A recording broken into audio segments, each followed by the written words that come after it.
حضرت خدیجہ کے بعد آپ صلی اللہ علیہ وسلم نے کس سے نکاح کیا تھا؟ حضرت سودا سے کیا تھا، لیکن اس کے بعد آپ نے حضرت عائشہ سے نکاح کیا تھا جب وہ 6 سال کی عمر کی تھی، اور رخصتی ہوئی تھی ان کی جب وہ 9 سال کی عمر کی تھی۔ حضرت عائشہ کون تھی؟ حضرت ابوبکر صدیق کی بیٹی تھی۔ جس طرح اللہ تعالی نے حضرت مریم کے پاس فرشتہ بھیجا تھا اور اس نے آ کے خوشخبری دی تھی، اے مریم اللہ نے تجھ کو چن لیا، اسی طرح نبی صلی اللہ علیہ وسلم کو خواب میں دکھایا گیا تھا۔ جبریل علیہ السلام حضرت عائشہ کو ریشم میں لپیٹ کر آپ کے سامنے انہوں نے پیش کیا تھا، یہ اللہ کے حکم سے نکاح ہوا تھا۔ اس میں وہ ساری خرافات اور باتیں کہ اتنی چھوٹی لڑکی سے شادی کر لی اور پھر رخصتی ہوئی اور یہ کیا ہوا اور کیوں ہوا، اس میں حضرت عائشہ کی رضامندی بھی شامل ہے، اللہ تعالیٰ کی طرف سے حکم بھی ہے، جبریل علیہ السلام آپ کو دکھا بھی رہے ہیں، یہ سب اللہ کا فیصلہ ہے۔ اور 9 سال کی عمر میں وہ اتنی میچور ہیں کہ بڑی بڑی عمر رسیدہ خواتین کو پیچھے چھوڑ جاتی ہیں علم و حکمت میں۔ اور پھر آپ دیکھیے کہ چونکہ حضرت ابو بکر کی بیٹی، اور آپ کو معلوم حضرت ابو بکر مکہ کے ان گنے چنے چند لوگوں میں سے تھے جو پڑھے لکھے تھے، لٹریٹ پرسن تھے، انٹلیکچوئل پرسن تھے مکہ کے، اور انہی سے ان کی بیٹی نے بھی پھر آگے لکھنا پڑھنا سیکھا تھا۔ یہ آج کے اصطلاح میں انتہائی اعلیٰ تعلیم یافتہ گھرانہ تھا جس کی ایک بیٹی پیغمبر کی نکاح میں آ رہی ہے۔ عورتیں تو اور بھی بہت تھیں، حضرت عائشہ ہی سے نکاح کیوں اور اس عمر میں نکاح کیوں؟ یہ ہم سب جانتے ہیں کہ زندگی کے ابتدائی سال سیکھنے کے لیے انتہائی مفید ہوتے ہیں۔ کہتے ہیں نا کہ چھوٹے بچوں کا ذہن جو اسپنج کی طرح ہوتا ہے، ہر چیز جذب کرتا چلا جاتا ہے۔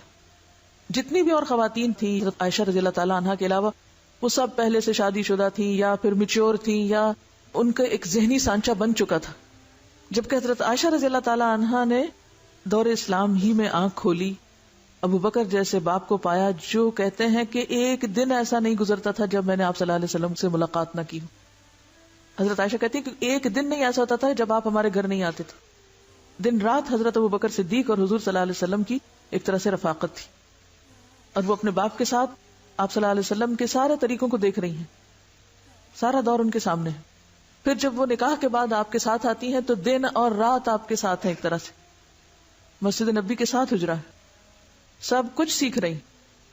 جب ایک ذہن ایک خاص طرح سے بن جاتا ہے، پھر اس کو توڑ کے ڈی کنڈیشننگ اس کی کر کے پھر اس کو کچھ سکھانا مشکل ہوتا ہے، اور ایک بچہ ایک خاص انداز میں بچپن سے ہی سیکھتا چلا جاتا ہے، تو جتنا وہ یاد رکھ سکتا ہے، جتنا وہ محفوظ کر سکتا ہے، اور پھر صرف دن کو نہیں رات کو بھی تہجد کے وقت، جیسے ایک حدیث میں آتے حضرت عائشہ کہتی ہیں کہ آپ صلی اللہ علیہ وسلم فجر کی سنتوں کے بعد اگر میں جاگ رہی ہوتی تھی تو مجھ سے بات کر لیتے تھے، اگر میں نہیں جاگتی تھی تو پھر آپ لیٹ جایا کرتے تھے، تو وہ آپ کا ایک انٹلیکچوئل پارٹنر بھی تھی۔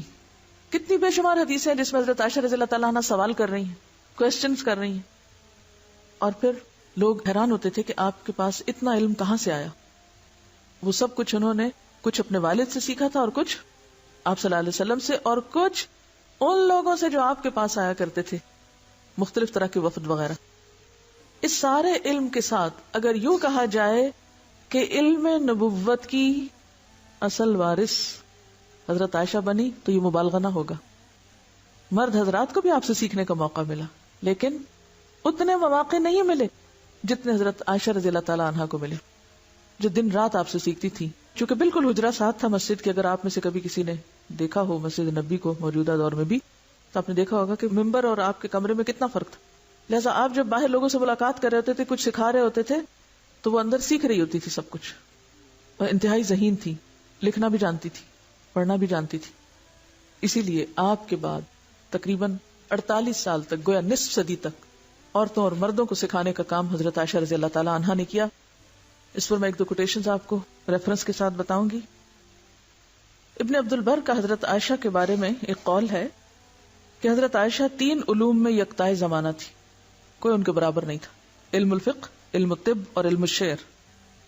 فقہ، طب، فقہ ہوتا ہے دین کی سمجھ، وہ خاص یعنی فروعات کا علم نہیں، یہاں دین کی سمجھ کا معنی۔ طب اور شعر، لوگوں کو حضرت عائشہ کی واقفیت شعر و ادب سے کہیں زیادہ ان کی طبی معلومات پہ حیرت ہوتی تھی۔ ابن ابی ملیکہ نے آپ سے کہا کہ آپ کی شاعری پر ہمیں تعجب نہیں ہوتا، آپ کی شاعری پہ ہمیں تعجب نہیں ہوتا، کیونکہ آپ حضرت ابوبکر کی بیٹی، اور یہ ان کا ادبی ذوق تھا تو وہ آپ نے ان سے لیا، جن کی فصاحت و بلاغت مانی ہوئی تھی۔ لیکن طب آپ نے کہاں سے سیکھ لی؟ یہ اتنی طبی چیزیں آپ کو کہاں سے معلوم ہے؟ جواب دیا کہ حضور صلی اللہ علیہ وسلم کو جب کوئی تکلیف لاحق ہوتی تو باہر سے حاضر ہونے والے وفود اس کا علاج بتاتے تو میں اس کو یاد کر لیتی تھی. آپ کی حساب دانی کا یہ حال تھا کہ اکابر صحابہ آپ سے میراث کے مسائل دریافت کرتے تھے. بہترین میتھمیٹیشین بھی تھی. حضرت ابو موسیٰ اشعری نام سنا ہوا؟ صحابی ہے نا، یہ بہت فقیہ اور عالم صحابی ہیں. حضرت عائشہ کے علم و فضل کے متعلق اپنا اور اپنے جیسے دوسرے ساتھیوں کا تجربہ بیان کرتے ہیں. لکھتے ہیں ہم اصحاب رسول کو جب کبھی کسی حدیث کے معاملے میں کوئی مشکل پیش آئی اور ہم نے اس سلسلے میں حضرت عائشہ سے دریافت کیا تو دیکھا کہ ان کو اس کے متعلق علم ضرور ہے. یعنی جہاں ہمیں مشکل پیش آتی صحابہ کرام کو، اور یہ ابو موسیٰ اشعری تو خود ایک عالم ہے، وہ کہتے جب ہمیں مشکل پیش آتی تو ہم حضرت عائشہ کے پاس چلے جاتے اور وہاں سے ہمیں جواب مل جاتا. پھر اسی طرح عروہ بن زبیر وہ کہتے ہیں میں نے حضرت عائشہ سے زیادہ قرآن اور فرائض، حلال اور حرام، شعر و ادب کی تاریخ اور ان کے حسب نسب کو جاننے والا کسی اور کو نہیں پایا. ویڈیو کے نیچے سبسکرائب کے بٹن پہ کلک کریں، بیل کے آئیکن پہ کلک کیجئے تاکہ ہر نئی ویڈیو کی نوٹیفیکیشن